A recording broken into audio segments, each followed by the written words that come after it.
Okay. Hello, everyone. Welcome back to Riffs. Hi. Hi. Hello. Hi. Okay. We have some arts to show, We right, do Squeeby? have some arts to show. Welcome to the week of the nose. We have quite a few pictures of Patrick's big nose. This one's from Technomikyle. This one is from Victor. Mila's excitement meter. And Yes. This one's from Criana. This is I guess it also turned Patrick British. Nigel. Thornberry. And then we've got those of Patrick's nose. And then we've got one. This is from Jay. It's an anime style smile and burns everything. It's Burn, his old body, with his happy-go-lucky face. Mm-hmm. And last but not least, Allie drew everyone in Halloween costumes, which is amazing. She did. Yeah. You sure did. You have Mila Burn is as terrifying and appropriate. Yeah. Mila is the terrifying clown, Burn as Ghost Rider who sets himself on fire, Al is a doctor, and Patrick is a mad scientist. Yep. I thought Tom was that guy from, what was his name? Sweet Tooth or something? From the Twisted Metal. From Twisted Metal. Twisted Metal, yeah. That's what I saw him as. With the Mad Maxian type of shirt and leather jacket. And It's the very fire possible hair. too, yeah. I just went with Ghost Rider because of the jacket and the flames, but you could be absolutely right. Could be Sweet Tooth. Because it looks like there's some sort of clowny makeup around his mouth, but I could be wrong. I think it's also skull makeup. I'm not too sure. Oh, yeah, maybe.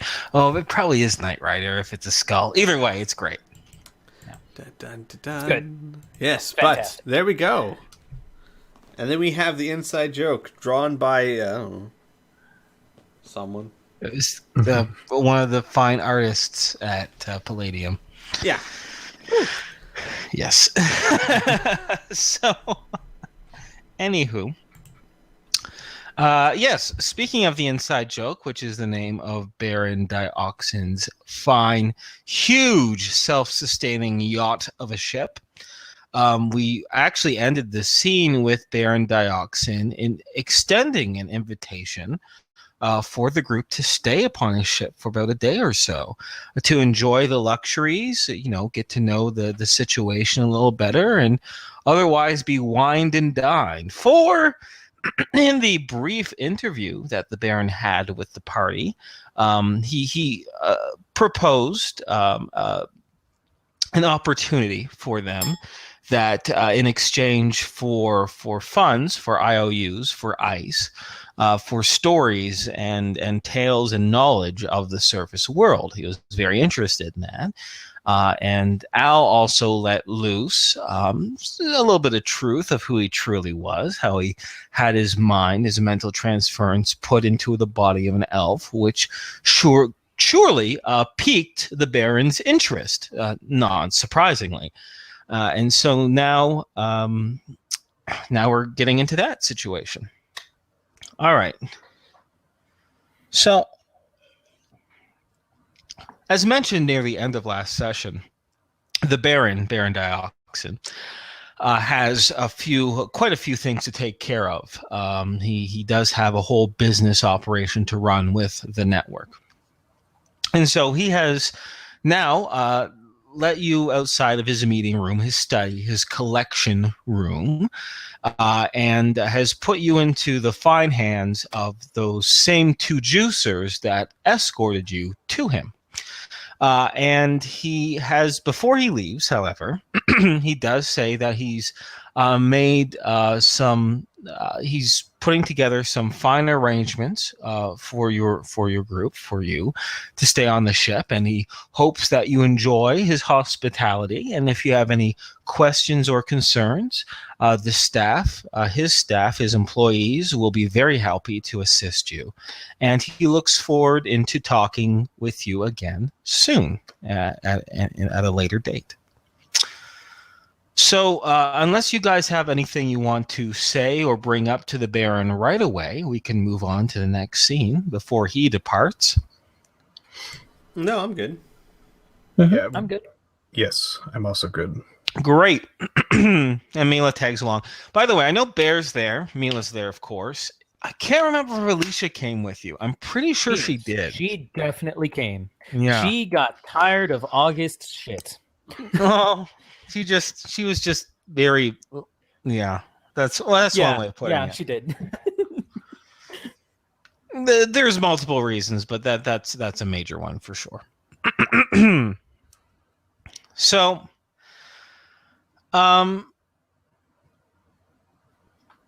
you're still, as you're escorted through the ship by these individuals who now these two juicer men, they're no longer flanking you from the front and back. They're actually now just leading you, both from the front, kind of guiding you deeper into the ship itself. And actually, you're going towards, you feel your natural sense of direction makes you feel that you're probably going by off the starboard bow area. You pass a few unfamiliar rooms before you actually reach a lift, kind of like an elevator, right? Very, very large, very spacious. And you're guided to an upper level. And on this upper level, you are presented with a collection of sweets. And I don't mean sundries, little tasty sweets. I mean sweet as in SUUITE. Yes, sweet, as in like rooms sweets. And lavish is definitely one word to describe the setup. It's not really a collection of rooms as it is almost an entire floor. Imagine, for example, you were given the entire top 3 rooms of like the top 3 floors of, say, the Chrysler Building or something like that. Extremely spacious. There is a collection of 10 individual bedrooms, all poshly decorated with a variety of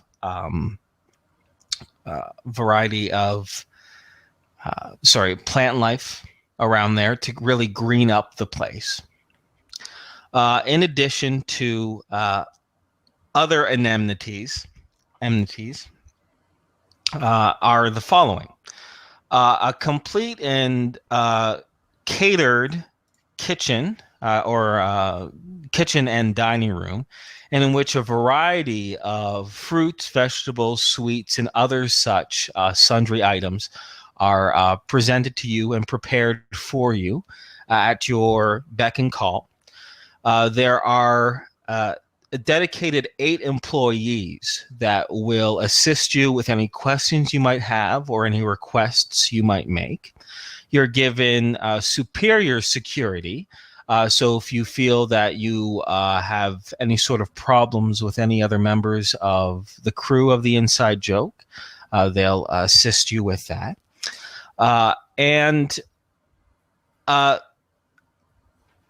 As you kind of explore this area, what's been given to you, you definitely find some very unique opportunities.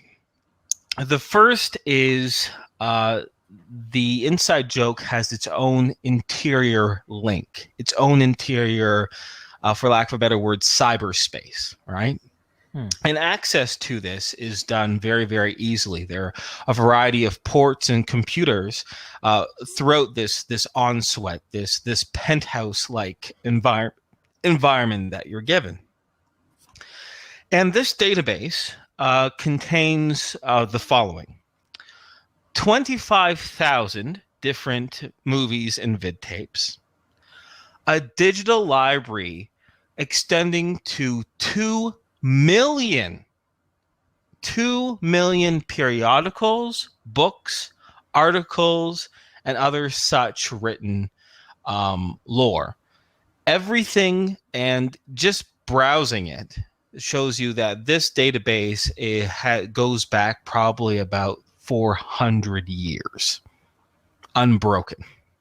Damn. Yes. In addition, there is you are, although it's not at your penthouse, you are also open to something called racquetball. It's an athletic type of sporting event, very, very similar to racquetball.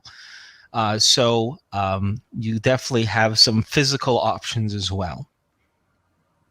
And pretty much you've been told that for the sake of uh, your own comfort and the safety of the environment, you guys are welcome to, of course, this guest wing, the hospital wing, the boarding area, and when invited, you can also go to the Baron's private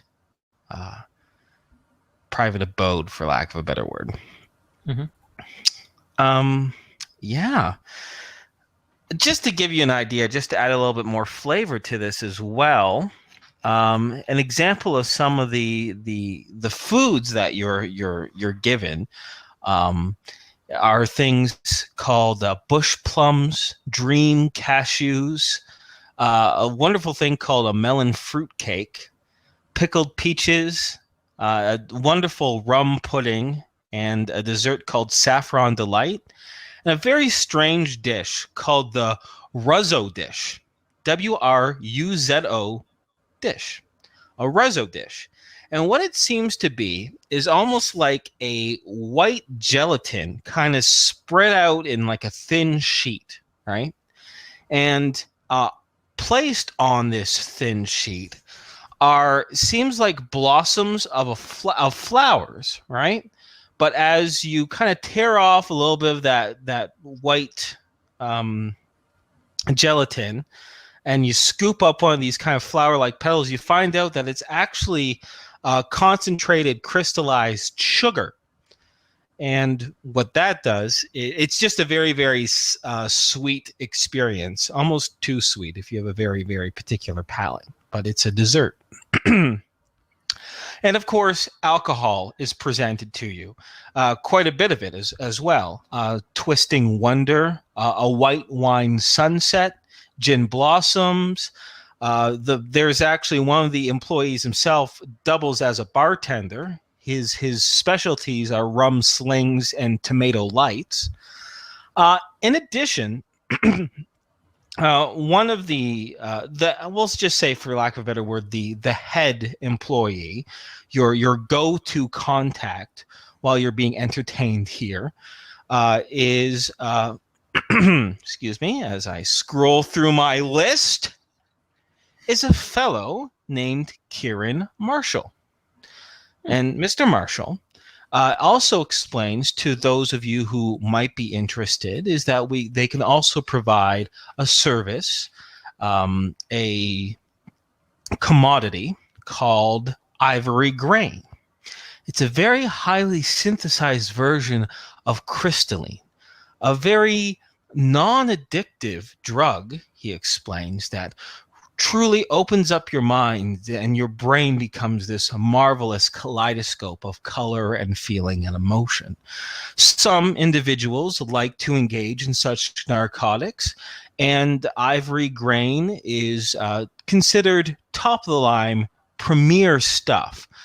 And it can also be made available to you if that is how you choose to entertain yourselves.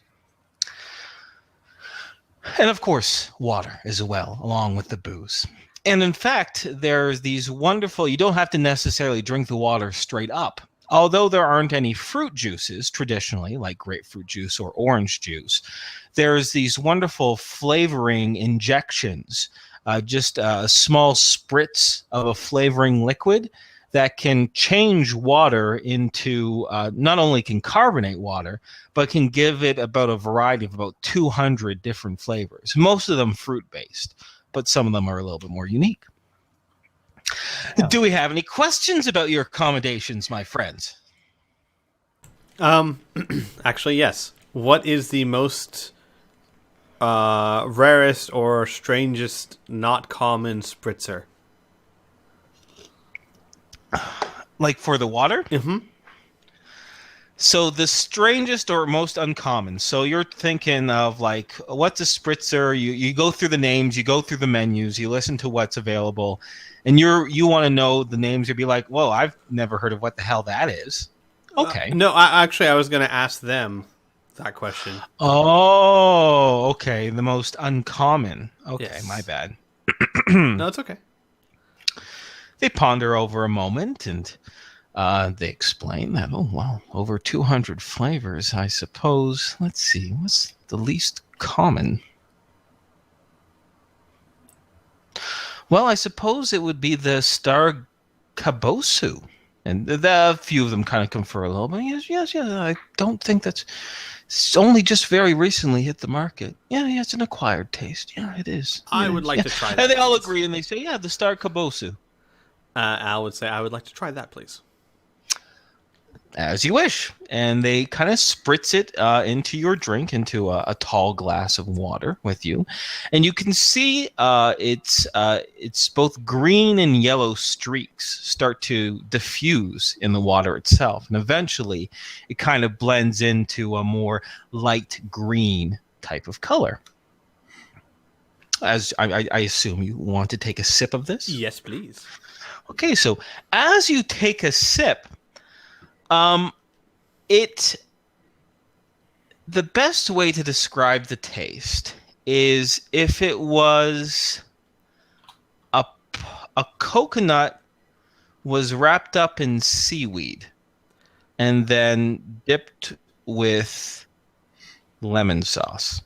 Okay, hang on. Let me try and imagine this. A coconut wrapped in seaweed dipped in lemon sauce. Yes. Okay. Is it very strange collection of sweet and sour and whatever the fuck seaweed is. Now, right. Yeah. Now, Salty. is it a very powerful flavor or more of a subtle? No, it's subtle. It's subtle. It takes a few. It's a subtle flavoring. They didn't spritz it too much. Okay. They can add more of this additive if you really desire it. Al would actually try it and go, that is not bad. That's There actually you go. pretty damn good. Oh, glad you enjoy it, sir. It is an acquired taste. I'm glad that you've acquired it. Can I can I have like a bottle of it? I mean, They go to the fellow who's serving you, this go-to bartender. We'll say he goes by the name of Ewan. Ewan says, "Oh well, sir, you can have this entire. I guess comes in not really a bottle, but it's a canister, and you can see it's a silver canister, and probably in the shape of a teardrop. Right? It's approximately maybe about a foot tall or so. It's quite large, and he says this is full of the additive. It's full of the spritzer. You can access it whenever you like, and if for whatever reason we run out, just buzz us or let us know, and we'll be happy to get some more for you." thank you. Yeah, there you go. Anybody else? Well, how would you like to explore everything, or if you have any questions for me or the staff? I have no questions, Mm-hmm. but I do have things that I would like to do. Okay, all right. Well, we'll go with the questions first, and then we'll go with the doing things. Sound good? Mm-hmm. So, do any of you guys have any questions about everything that I've described so far? It's been a little bit vague in areas, but hopefully you get a good idea of what you can do. Okay, good. Oh, one last thing I'll just add as far as description of this area. This isn't bare or barren or anything like that. Very much like the rest of the ship, either along the edges or in certain potted area. Well, not really potted areas because they don't have earth, but containers, we'll just say. These rooms, both from your personal rooms and in lounge areas, from the kitchenette to the whole shebang, does have an arrangement of foliage, of flowers and other plant life to kind of add a little bit of splash of color to your accommodations. Nice. Mm-hmm. But it doesn't sound like anyone has any questions about the environment, right? No, I don't. Okay, so let's just go from player to player, just in general, some ideas of what you would like to do to start spending some time here. So I think Piff already has some ideas, so let's start with him. All right. When he's feeling comfortable with the area after maybe a few of the, if not all of them, whenever they go, the tenders, Mm-hmm. he is most likely going to look around the area and most likely than not, just kind of start running around in sort of the large open hallway areas. Okay. Like we're talking about more of a exercise running? Um, yeah, kind of. It's not like serious like cardiovascular. He's very much just kind of The job. uh, doing a few laps and then. Okay. All right. So as you do a couple laps, you do get a very good idea of the breadth and the size of not only this guest area that you've been escorted to, but kind of an idea of the ship. Because the hallways themselves are quite spacious, and to go through and actually to explore all the main arteries, all the main hallways of just these 3 floors that you guys have been given is considerable. It actually, just in your jogging running pace, you go from one end to another. It takes you about 20 minutes or so of near constant jogging. And think to yourself, oh my goodness, if just 3 small sections takes up this room, this ship is quite vast, you know? But yeah, with the exception of the 8 or so employees, we'll just say, that are assisting you, making sure you're comfortable, you do come across a few other less familiar faces. They never look at you with any sort of hostility, but they do look at you, either a strange combination of a little bit of a confusion, a little bit of curiosity. You do hear a few whispers as you pass on by, although you don't hear any particular words. And some people are kind of to hide their confusion or their curiosity about you a little bit better than others. But it's certainly not a hostile environment at all. But you are definitely very new to the ship. Mm-hmm. Mm-hmm. I think if you reach one end, you'll probably go back. Mm-hmm. But that'll probably take up some time. What is everyone else doing? Bernie, Piffy, Squeepy. Al would be drinking this water and watching. No, Al's going to be perusing the database. Okay, all right. Actually, you know what I might say, if I can take a little bit of narrative control here. It would probably take you about 10 or 15 minutes to really just understand the really depth and breadth of this database. You know what I mean? Like, imagine going on to Netflix for the first time and you're just like, oh, wow, they have this and they have this and they have this, right? Now multiply that by like 10,000, as far as data is concerned. Right. And I don't want to say your character's overwhelmed, right? But it will take a small acclimatizing period to realize that, wow, I have all this stuff at my fingertips. Because if I remember correctly, you don't have a link jack in your head, right? No, I definitely don't.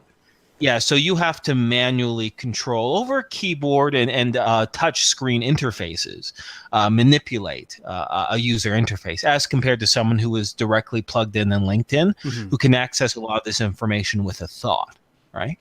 But it takes you about 10 minutes or so to get really acclimatized to the database itself. Is there anything in particular that you want to look for, any sort of article or video or anything like that you think might be at the tip of your character's head? Yes, though he probably wouldn't expect to find much, given the orbit. He wants to look for anything about demon possessions, mental takeovers, etc., extra planar beings. Okay, so my only other question is to follow up is how much time do you want to spend devoted to Every this? waking second, he has access to this database. That Oh, someone else doesn't need him for something. well, once again, there are several terminals and several ports to this, so Mhm. it's not like you're just using up the computer and you got to wait for someone else to come in. That's fine. But um, okay, so that gives me an idea as far as hourages go. Okay, so that will modify things. That's great. How about you, Bern? Well, um, I had an idea, but I don't think that they would have the information, nor would I think that Tom would be able to look it up. Now, why do you not think that Tom would be able to look it up? I mean, are you afraid this is metagame information, or do you think? Well, currently he doesn't have a computer operations skill. Okay, okay. Well, see, I'm gonna say okay. So you don't have a computer operations skill, right? Mhm. So say we'll say this for an example, right? Imagine a 50-year-old person about 15 years ago, right? And they find out what computers are, right? Mhm. Now that doesn't mean they physically can't, use a mouse and have it click somewhere, right? But they just be very slow and very careful about it, and they probably make a lot of mistakes, right? Yeah. So I'd say, especially since you have employees around here that are willing to assist you, right? Mhm. Much like a teenager helping their parents navigate the internet, these individuals be willing to assist you. In the combination of their expertise and some time, I'm not going to say it's impossible. I'm not going to lock off this information from you just because you don't have that particular skill. It's just going to take slower and you're going to need help for it. Well, I have a question for you then. Mhm. Do these employees know that we're from Earth? They have not said anything yet, no. And the Baron hasn't said anything about that, so you don't know if they know or not. All right, then I will still not look for this information because he was Okay. going to look for any information concerning the forming of the coalition and that kind of thing, which I Mm-hmm. doubt would be in this database. Maybe But until it you might be try. But if interesting. you don't want to take Eh, the risk, I understand. if it requires having somebody help me, no, It will. no. Okay. Then I will spend most of my time. Actually, I will ask the employees if they have like a spare couple of plastic rods or something like that. Hmm. Well, we do have a variety of supplies here on the ship itself. I'm sure we can well, what's the term? Requisition them for you. Plastic rods, approximately the dimensions, sir. About an inch or two thick and about 4 inches long, or not 4 inches, but 4 feet long. I see. Made of plastic alloy. Yeah. Okay. Yes. May we ask, just simply for curiosity and perhaps security purposes, the purposes of such device? Um, I was thinking, and now that you have just said that, this is probably a bad idea. I was thinking of possibly spending some time dueling my friend Bear over there. Both of us are good swordsmen, and maybe it's not a good idea. Oh, they furrow their brow a little bit and they wave their hands up. No, no, no. If you require physical activity, that's not a problem. And to be honest, no matter what your capabilities are, we highly doubt you'll be able to take over the ship with a couple of plastic beams. We were just very curious. We can arrange that for you. In fact, if you like, we can reserve the rocket ball court itself so you have a little bit more space moving around. Oh, that would sound good. That Wonderful. sounds good. Well, we will book it off, and they confer with themselves, and they say, well, give us about 45 minutes to an hour. And if you were to go down to the rocket ball court, which is just 2 floors below you, you'll find what you were requisitioned and spend as much time as you like there. Sweet. Hey, Bear. Bear. It bears up for this. Okay, good. Yes. It would be good to move around. Mm-hmm. Mm-hmm. And we haven't actually dueled yet. True. Want to see how good you are with your sword. Okay. Do you want me to hold back? No. All right. I just imagine it's like roll for that moment. I just imagine we're gonna go duel. Where? We can't draw out poor Bear too much. We got to let him be a character now, and not just the guy who says Bear. I know. As fun as it is. I've seemed to have gotten myself into a predicament. Yes. So obviously, I'm going to get to you again, Squee, about as to what you find and where. I just want to touch in with Piff here. Yeah, of course. Because he just took a 20-minute jog, so just wondering what else he'd like to do. Oh, so this is going to be interesting. He's actually going to go to the rocket court. Oh, okay. All right. Well, that's okay. That is interesting. All right. Go to the rocket court, and one of the employees there, he welcomes you to it. He unlocks the area, and the court itself is how can I explain this? It is approximately 30 feet wide and 60 feet long. All right. And there is a bright yellow line that kind of covers the sides of the walls and the floor, probably about 40 feet deep into the court itself. Okay. Mm-hmm. On one side, nearby the entrance, the glass doors, or no, it's not glass, it's transparent aluminum doors, is a series of instruments, all right, for lack of a better word. There is they look like large tennis rackets, except where in the fibers of the racket itself, it seems to just be a light, like a paddle, but instead of where the paddle is, it's just some sort of light surface, right? And then next to it, in lieu of a ball, it seems to be a small transmitter. And the rules explained to you, Patrick, of Rocket Ball is that what you do is you use the transmitter and you strike the transmitter with the racket, with the face of the racket, right? And as the racket hits the transmitter transmits a beam, a laser beam, in a frequency that human eyes can see, typically a green beam, right? And the beam hits across the back of the wall, bounces against the wall, and bounces back towards the direction of the player, right? And the idea is you can play solo or in pairs or in teams, and you can adjust the little transmitter to how fast the beam of light fires, right? So it can go very, very slow for practice or very, very fast for more competitive play.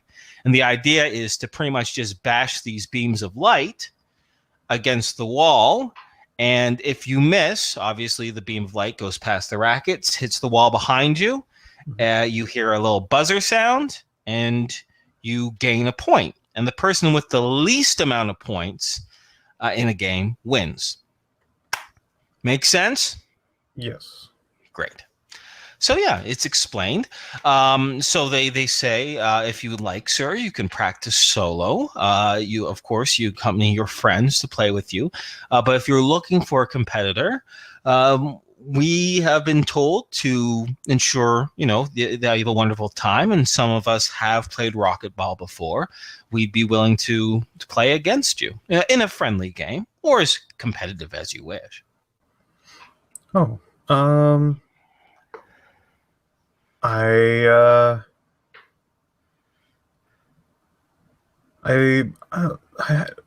about if I play with someone who hasn't played before? I'm very new at this. Okay, not a problem.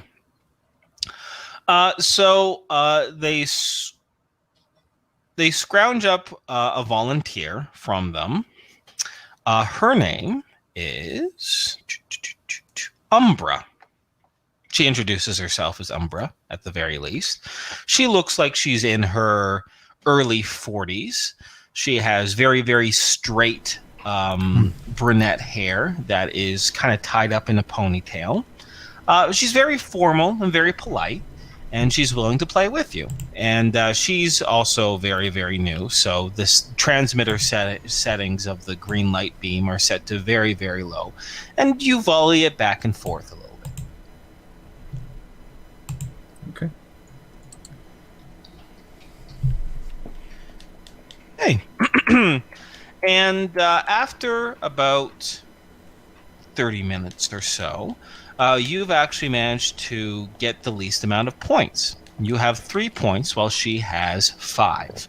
And at this point, some individuals enter the room itself. You can tell by the manner of dress and how they carry themselves. They're also employees. In fact, you probably recognize one of the fellows' faces when you were doing a tour of the suites upstairs. And they're coming in with these large plastic tubes, for lack of a better word, in their hands. And they set themselves on the ground, and they look at you, and they look at Umbra, and they give a small smile, and they say, Patrick, was it? Yes? Mr. Kinsman? Yes. Yes. It seems that a few of your friends, Tom and the canine mutant, Bear, the one of them looks, the other goes, Bear? Yeah, Bear. They've requested this racquetball court in which to do some sparring. Would you like to confer with them to figure out who would like to use the room next, or have you finished with your match? Oh, I wouldn't want to get in their way. Are you okay with ending? Umbra just gives a polite smile, and she says, I'm more than fine with it. Thank you. Okay. And extends a hand for a shake. Oh, her thin fingers kind of give you a friendly shake as well. And she goes, oh, good match, sir. And that's that. So now that you've been jettisoned out of the racquetball court, what would Patrick want to do next? I think he will at least view the spar for a bit. Okay, great. All right. So then let's role play the spar, and then we'll go to you, Squee, as to what Al might have come across in a few hours of searching. Sound good? Yeah, no rush. Great. So, if it's okay by you, Burn, I'd rather not do like melee upon melee upon melee, right? Yeah. But I would like doing just a few opposed rolls, a few opposed strike and parry rolls, just so you can get an idea of Bear's prowess, right? And you can do the same. So, would you like to strike first, or would you like Bear to strike first? I would like to defend first. Okay. So, I'm going to... Give me a moment as I look up Bear's stats here. I haven't had to access this for a little bit. Okay.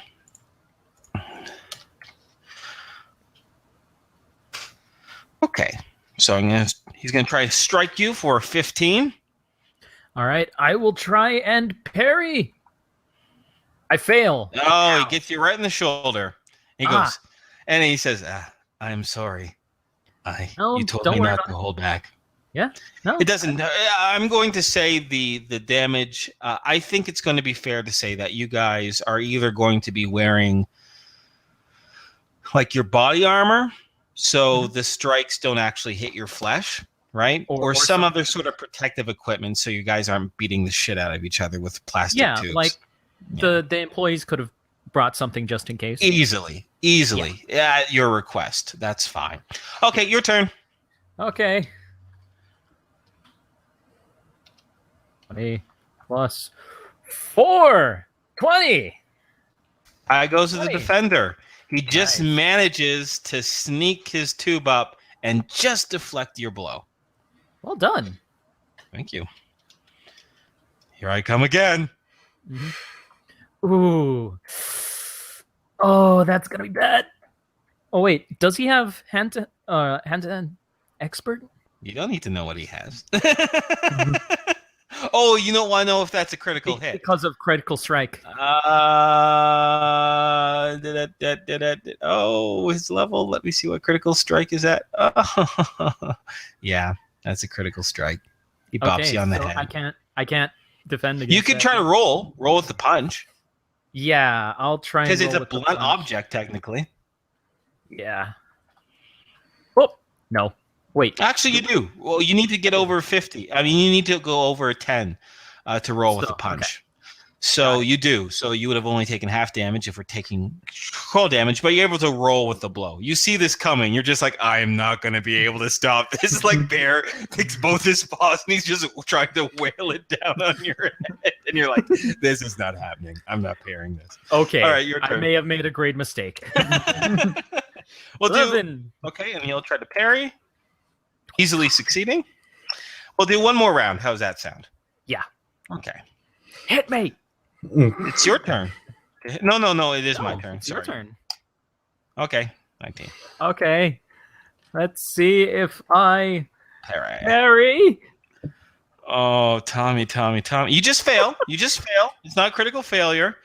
Yeah. He zigged when you thought he was going to zag, and he hits you right on the left elbow. Your turn. Okay. Hit my shit again. Oh, there we go. Revenge is sweet. He's going to just try to roll with the punch.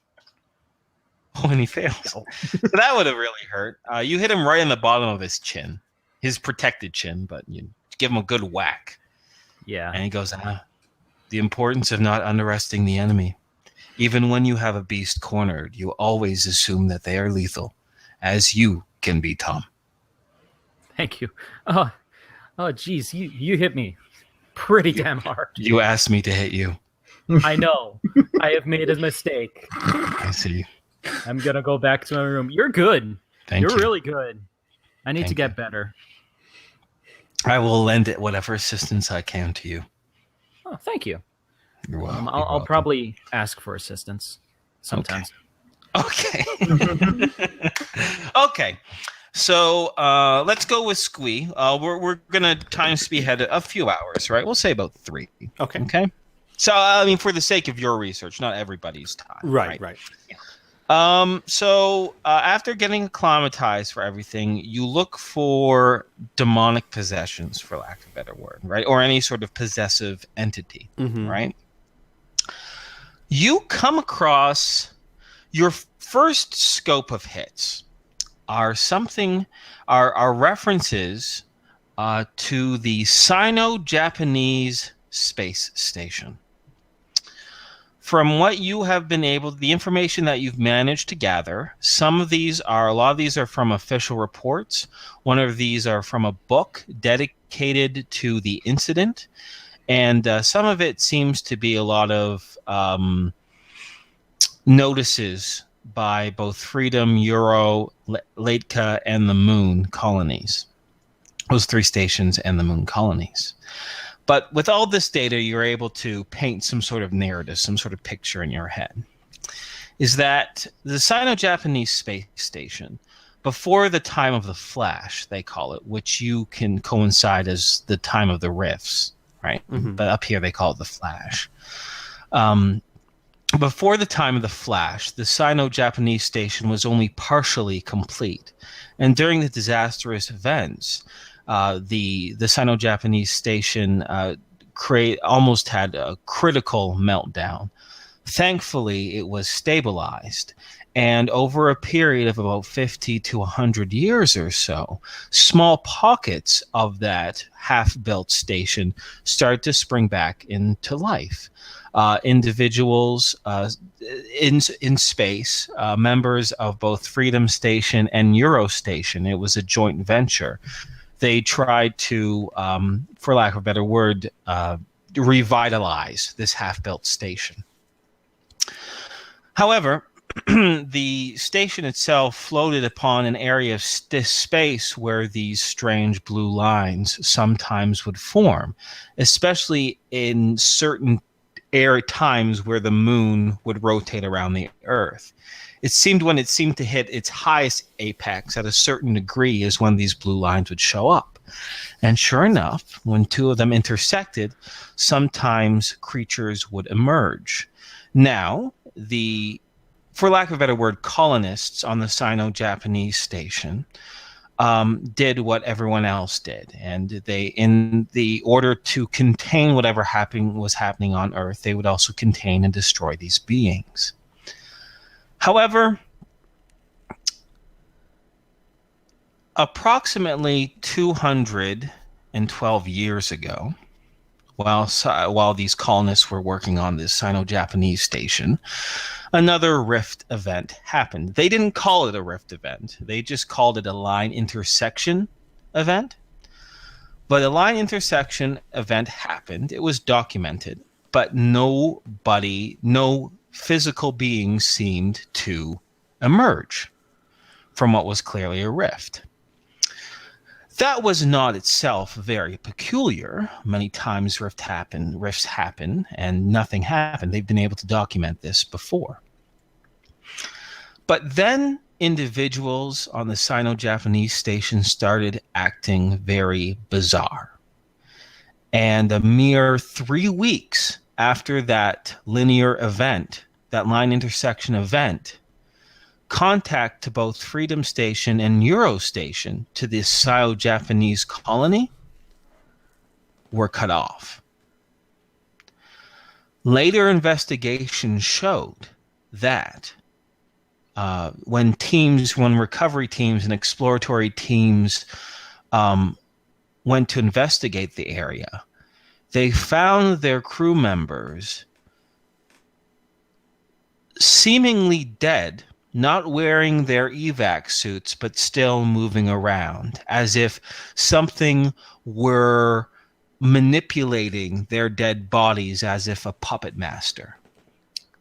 Which brings to the point the postulation of that perhaps some of these alien entities don't take physical forms. Maybe they took an invisible or incorporeal form, and they were the reason why these colonists died. Ever since then, Sino-Japanese station has been seen as a graveyard, and although these exploratory teams did their best to defeat whatever was possessing their old companions, they're not entirely sure if they got them all, which is why the Sino-Japanese station is considered now a graveyard, for lack of a better word. Only the most desperate ever go into that area, because there are rumors of aliens and there are rumors of these possessive entities.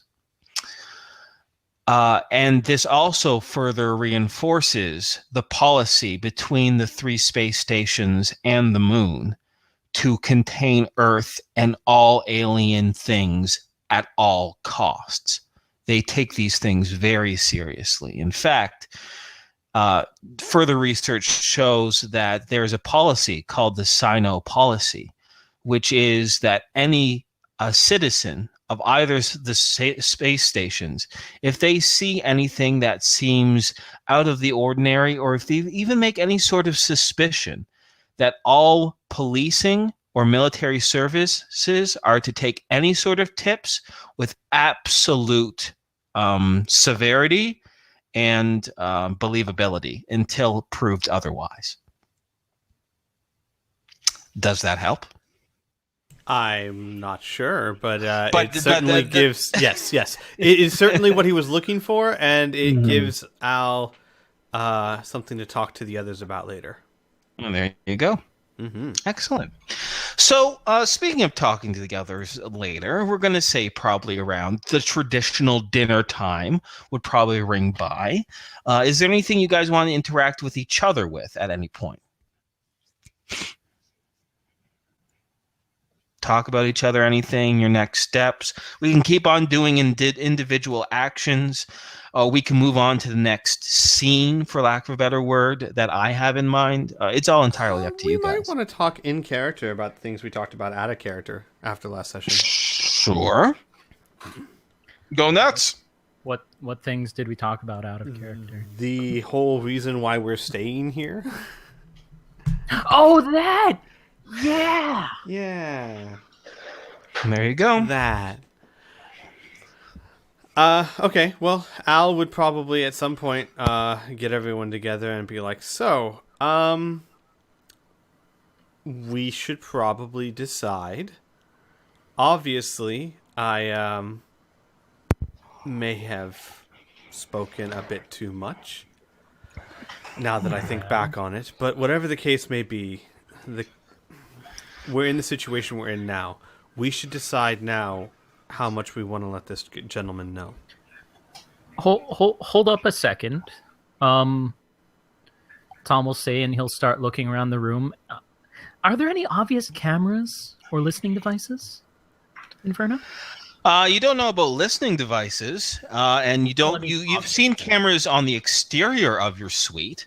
And whenever you request privacy or whatever, the employees are made sure to vacate the area. There are definitely rooms that these guys never even go into. They're considered private rooms, like, say, your bedrooms or like a meeting room or something like that.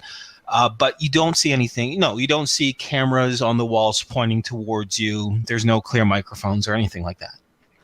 Okay. He'll just mention. We have to be careful with what we say. Al would hold up a because they might hand be- and nod, like, knowingly, Okay. and kind of give a thumbs up and say, so, what are we comfortable letting him know? And he'll kind of give the raise the eyebrows.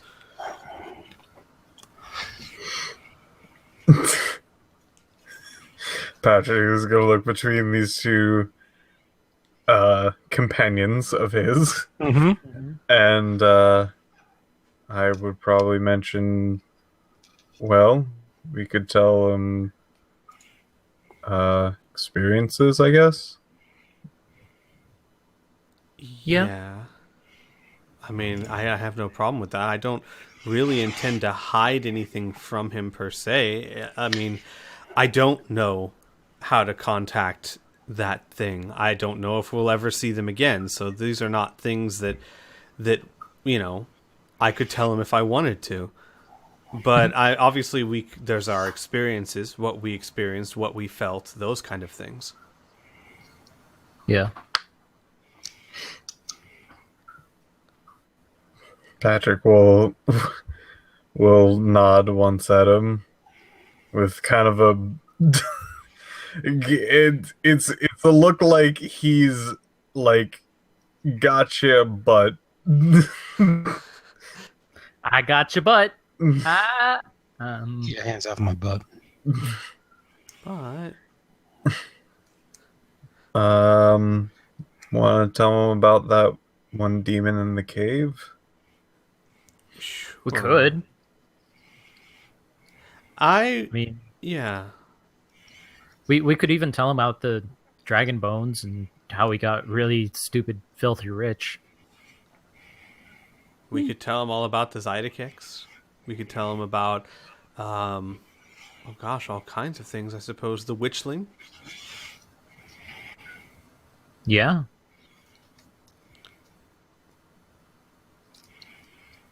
Could tell him about the robots. They'd probably find those really interesting. You know, the giant rhinos, the big robot brain that Patrick mathed to death. No, you didn't math him to death. What the was fuck are you talking in about? character, Inferno. In character. But Well, God thinks you're being stupid. I'm going to respond to That's that in in character. Okay, good. All right. I think Hey, there's I'm going to respond to that in character. okay. I'll respond. Give me a sec to respond. So, I would probably note that I'm quite sure my math did not kill him. I'd reassure that math had no part with that thing dying. Yeah, Oh, but I you're don't really good know. at math. Maybe you're looking at it wrong. You certainly had him flustered. Maybe if he had all his faculties focused in the right way, we wouldn't have survived it. Yeah, True. I think guess. I think what we're really trying to determine is if we should talk about that temple. Oh yeah. Yeah. Right. Where we got that staff. Well, does anyone see any harm in it? I obviously he's interested in knowing what happened to me, and I mean, I can't give him what he wants, but I don't see the harm in telling him how it came about. Yeah, but at the end of the day, we're just gonna tell him we can't do it, right? I know, but I mean, we already told him that. It's not like we're lying to him or hiding it from him. I told him I don't have the answers you're looking for. So, I mean, yeah. But if he wants to know, we can tell him what we can. Yeah. I mean, I'm pretty sure we don't want to piss the big guy off, right? Right. Absolutely. I mean, yeah. All right. So we're resolved to not tell him everything, correct? Well, But actually, I don't know what we shouldn't tell him that we know. I mean, can you think, well, let's put it this way. Can you think of anything we do know? Al's going to kind of tilt his head that we shouldn't tell him? I'm not too sure. And while he's saying that, he's going to make a motion like he's scratching his chest, but also like he's grabbing for a necklace of some kind. Al will slowly nod and say, well, okay, maybe we'll just take it as it goes. Yeah.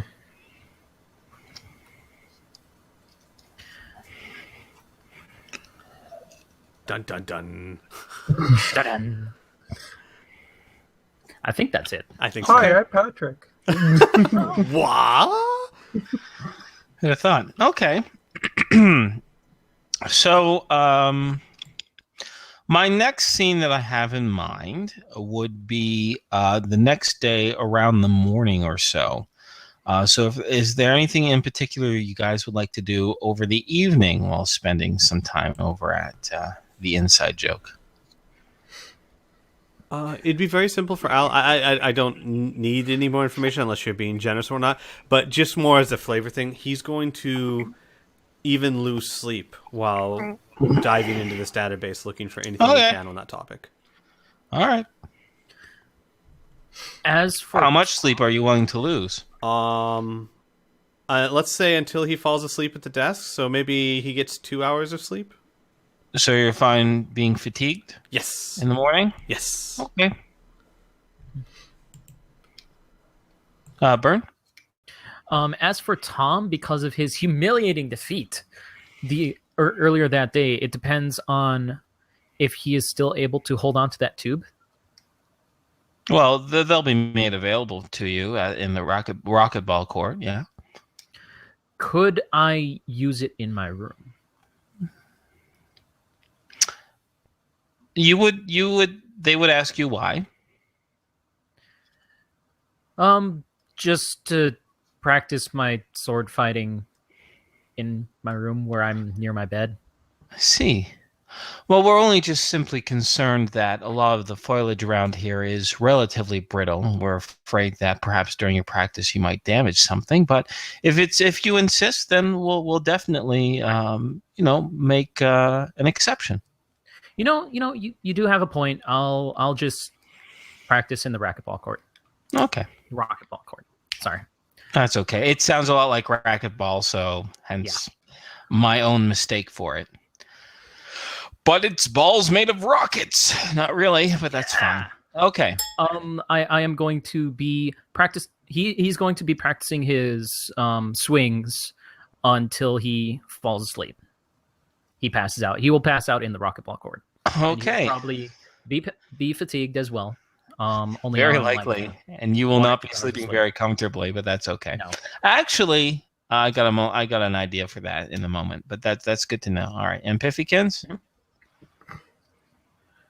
Well, he ran around like a stupid child in a hotel. Mm-hmm. He did rocket ball just to see how that was all about. Mm-hmm. I think he is going to lounge about and eat on a few delicacies that he's never had, and Okay. maybe try to read one of the many books that may be available. Sure. As far as the books go, are you looking for fiction or nonfiction? Let's go with nonfiction. Okay. Any particular area or subject of nonfiction? Is there anything from like the 1970s? Or is it Only all D100. okay? It said stretched for 400 years, so.